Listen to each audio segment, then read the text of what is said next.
Hey, Big Love fam. Welcome to SuperFreq. This is a high vibe podcast, y'all, exploring all things frequencies, how they govern form, shape our realities, and are the key to living from your full potential. It's non-woo convos about super woo shit, unpacking what I call the science of self, from body and soul literacy to the power of understanding vibration, higher consciousness, quantum physics, and spiritual psych. Let this podcast become a resource for you on your journey to self-mastery. If you're curious and ready to free your mind, unlock the body, and truly become limitless, then you're in the right place. I'm your host, Talie. This is SuperFreq, Awakening for the Next Gen. Let's go. All right, everybody, continuing with the Pulling Back the Curtain on One-to-One Sessions series for the podcast. We're going to dive into Sabrina's session. This was her first one. So I'm giving you kind of a range of those who have had sessions with me for a while, and then those who kind of drop in, who get attracted to the content or attracted to the podcast that I'm making. Focus on your sternum and then the brainstem for me. I'm going to put you into the body space a little bit more, kind of outline the physical body, outline the energy body, and then run some of my own protocols, just clean up some debris, spiritual debris.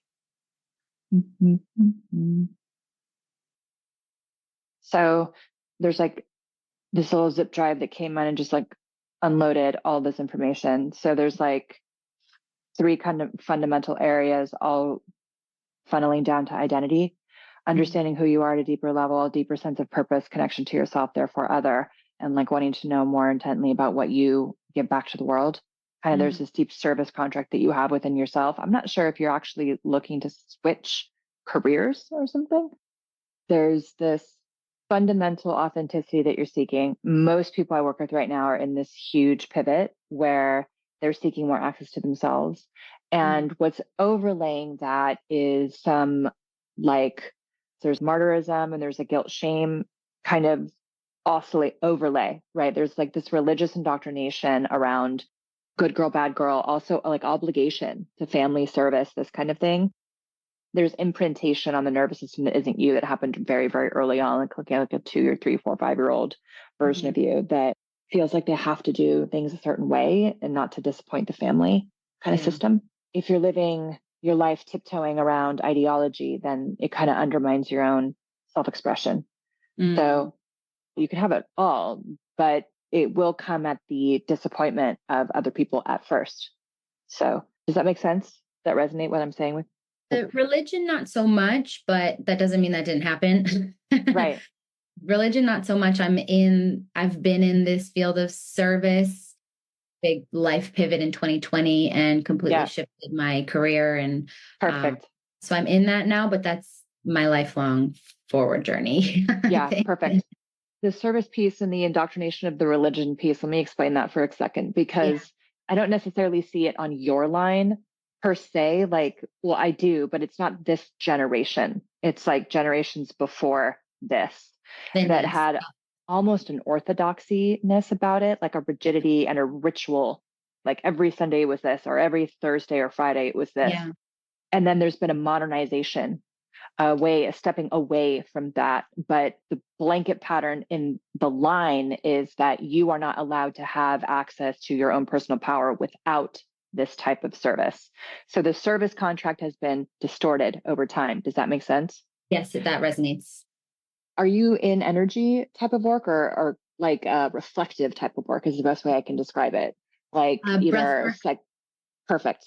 Okay. Yeah. Reflective kind of guidance, energy, movement kind of stuff. Yeah. I see you holding space essentially. So perfect. Yeah. I feel like this is going to you'll build on top of this foundation of this breath work facilitation, because essentially you're breathing new life into things. So you're breathing new life into perspective and perspective shifts. So this identity and this pivot, that's why I was picking up on. I was like, are you changing careers or have you? Because this is like, you're on this, you had basically a crossroads and then you chose this, which was awesome. So it's going to make this dismantling of who you think you are even better, faster. And so you can continue to render who you truly are faster. Let's see what we can do today around some of this stuff that I talked about. So I'm just gonna get a little quiet and start organizing some of these patterns out. So like your dark identity, that's not right. These shadow identity, the shadow disempowerment patterns that was coming from religious indoctrination, and then those subcategories, etc. And then undermining of personal self-expression. So I call that dark self-expression. Start in for me brainstem, and then actually draw a line from the brainstem all the way to the center of the brain for me. Oh, okay. Yeah. So there's going to be a line. Now imagine there's a figure 8 going from the left to the right hemisphere, like hemisyncing these two sides. And then another figure 8 going to the front to the back, hemisyncing, or let's say coalescing or cohering, better word, front and back. And it meets these functions, these executive functions, this network, upgrading your network in a way. My sense is like you will work with people individually, if you're not already, besides groups, and you'll kind of sense, feel, know into it what is blocking them. So you'll be working on, it's just a guidance. You're just a divine guide, conduit. So yeah, you'll be building on this facilitation practice. Did you go to school for psychology or something, or like medicine, or like? I did a psychology program. Okay, perfect. Yeah, great. The reason why I asked that is because I was like, there's a kind of you have an understanding of patterns, like of like psychology and patterns. It's probably the reason why you're talking to me. Yes. So you helped me a lot with that, with the patterning and the tracking. Oh, amazing. So, amazing. It's so good. It's a long time coming. Yeah, amazing. Good for you. Yeah. So I was like, you're right there. Like between the psychology background, the understanding, it's all starting to move together. So this is like really kind of exciting for me because I can work on you really quick and just kickstart this momentum for you. And because you have a breathwork practice, you can stay in the 0 point faster. Yeah. And that's what's needed. It's really needed. Yeah. Stay with the body. Okay. Cool. Exactly. The body can pace. The body can pace with the work. So, yes. Okay, upper back. Just going to work on like some disappointment, betrayal, burden, over responsibility, kind of thing. I'm not sure if you're the oldest, but you have like an older sibling vibe. Yeah, I've got that. Yeah, I am, but that's just kind of been me. Yeah. You have an elder maturity vibe about you, where people feel like, I'm just going to tell you stuff. Like, right? You're like, yeah, I'm just going to tell Sabrina. Yes. You kind of people feel safe to tell you stuff. That's good. That's a really kind of fantastic frequency to hold. But yeah, it's almost like this. Yeah, you have a stability frequency, which is good. However, sometimes on the inside, it may not feel that way for you. Yeah. So it's just kind of, it's like two versions. There's an outward version, kind of protective outward version, and then there's an inward experience that is starting to actually start coalesce and become more congruent.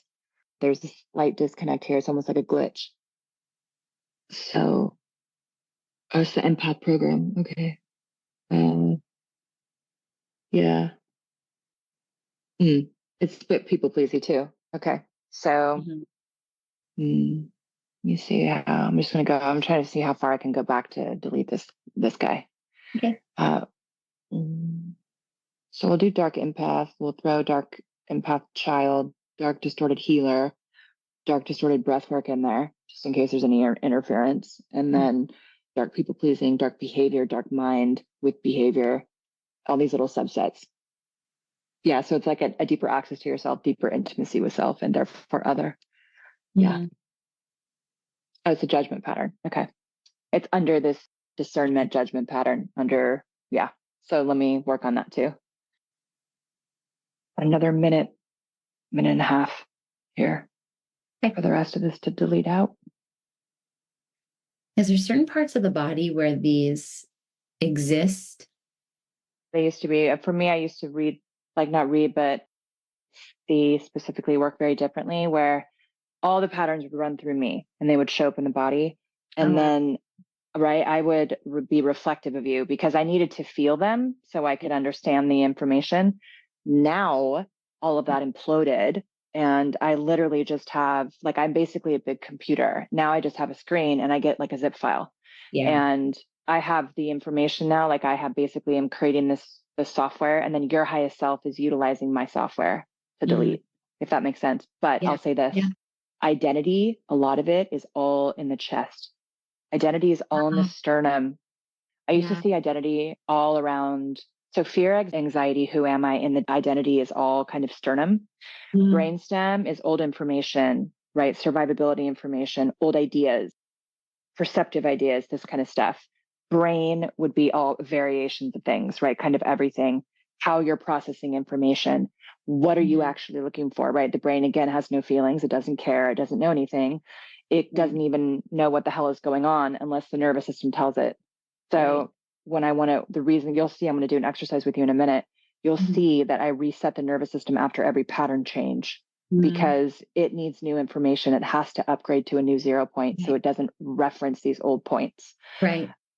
Where would victim exist? Because that's something that disempowerment pattern. So the religious and personal disempowerment pattern, people pleasing, is all looped up into dark victim. And because it's an identity reference point, your identity is wrapped around victim. It's at identity level. Some people will run it differently. It might be with abuse. And that will be a lot of times, obviously, in the sexual organs, in the lower part of the body. But I don't clear a lot in the lower, much anymore, interestingly enough. I sometimes might. I might, like in sessions and stuff. So specifically when I was doing the dark love, distorted love series, there was so much around disorganized love, disenfranchised love, that a lot of it was emotional, psychological versus physical. People who actually end up coming from disorganized, disenfranchised love usually reference a lot of abandonment stuff. It's emotional abandonment, emotional avoidant, these kinds of things, or emotionally unavailable parent, not being held, not being seen. And also coming from some aspect of neglect and abuse. Usually if there's a victim pattern running, people will manifest or create or attract some type of abuse to them to override worthiness. If I see these as channels, like I asked, I closed my eyes and I said, I'd asked to see, just get a peek at what you're doing. And I saw like pillars of energy. Is that just my own higher self showing me in a way that would resonate with me? That's it. That's exactly right. That's exactly right. So when people say, I want to learn how to do this, I was like, can't do that. Because then you'll be taking on how I work. Now I can guide you and to create your own system. So a lot of people who work with me one-on-one right now, my mentorship clients, a handful of them are basically refined healers that are trying to create a new system for themselves, or practitioners that are trying to create a system for them to see, so they can see patterns. So your highest self created basically a AI projection, a holographic projection, so you could see the channels. So let's say, for example, when you're working with people and you have your 5-6 channels, right? And let's say you have a tendency to really work towards, or let's say you have a propensity to really like abuse or alcoholism or addiction or emotional or like neglected children. Okay. Like you kind of have a field that you're more interested in. Then you will see that thing first, the most. So when I was coming up with the acronym and working on the thesis for the book, slave emerged. And I was like, that is insane. Okay. Like, but I was really, really crazy and interested in like disempowerment patterns and religion and like all of this. And so all of this came up and I'm like, fuck, this is crazy. I gotta get this written now. Like trying to get it written. So pay attention to that. Ask for that. Show me, like if I was going to see victim in the body, where would that be? So first thing that comes to mind, right? What channel is that? How can I clear that in breath work? How can I lead a group to clear victim in breath work? That kind of thing. Okay. So this exercise that I'm going to share with you now, so we can reset the body, and then just imagine there's cosmic gel. So it's like a Drano, pick a color. It's moving into the center of the brain, the neural pathways of the brain, 12 current cranial nerves of the brain, the brain stem, all 33 vertebrae into the sacral part of the body. And it's going to coat the central nervous system, which is so important. So important. So before and after, so you can create your own sequence of somehow this, whenever I run people, people can just easily visualize this, like a cosmic Drano running through their body. They're like, woo, yay. And that's how my nervous system resets. You can create one for yourself. So ask your highest self, like before, after each class or whatever you're doing, your clients or for yourself individually, how can I reset my nervous system in a way I understand that will integrate this into my body? Yeah. Well, that one resonated. I saw it very clearly. Beautiful. Love that. Yeah. For some reason, that one just works. Yeah. So you can pick a different color. You can ask to go up to the next octave and pick that and have that draw in, because you really kind of can navigate dimensions. So I would almost say that you could challenge yourself. Like, let's see if I just plug you into this next blockchain altogether, which is like 4 or 5 octaves from where you are now. See if you can just feel that resonance and pull yourself there. Not pull, but like just put yourself on that trajectory, right? Like I've helped you already. See what that feels like for you and how quickly you can start to traverse these micro layers within the dimensions, that kind of thing. Say, okay, move me 4 or 5 octaves and see if I can hold that resonance. And then eventually you can jump multiples. I feel like the left side of my body. Yeah. So perfect. So now you know that's where the drag is. So the M line needs the healing. So the M line is the heavier karmic load for you than the P line right now. Okay. Right. Usually, I mean, I had it all, right? I had everything. So it will come in waves. Like your right side might lock up first and then your left side, and it'll switch back and forth. So if you have a heavier, or let's say your left side pings faster than your right side, your P line needs the healing. Your P line has work to do. Got it. Right. Because it's heavier. Got it. That's it. That was interesting. Yeah. Awesome. Yeah. Fun stuff, right? You can track in a different way. So each person's different, right? That's so interesting. Yeah. It felt like the right side just didn't move at all. Yeah, there you go. So now you know, you're like, okay, I have to start working on the P line. Okay. The emotional unavailability, the avoidance, that kind of stuff. Yeah. Yep. Wow. Amazing. Good for you. Talie, thank you. Oh, it's an honor, really my dear. Beautiful to share space with you, help you out. Yeah, I'm here to help you. So I will speak to you when I speak to you next, and let me know if you have any questions. Okay. Thank you so much for your time and your work. I really appreciate it. Oh, it's an honor, my dear. Thank you. Cheers. Bye. Bye. Thanks so much for listening, you guys. Please make sure to leave a review and follow the fun on social media, because that's how it works in this world. In the meantime, get your freak on. I'll see you in the next session.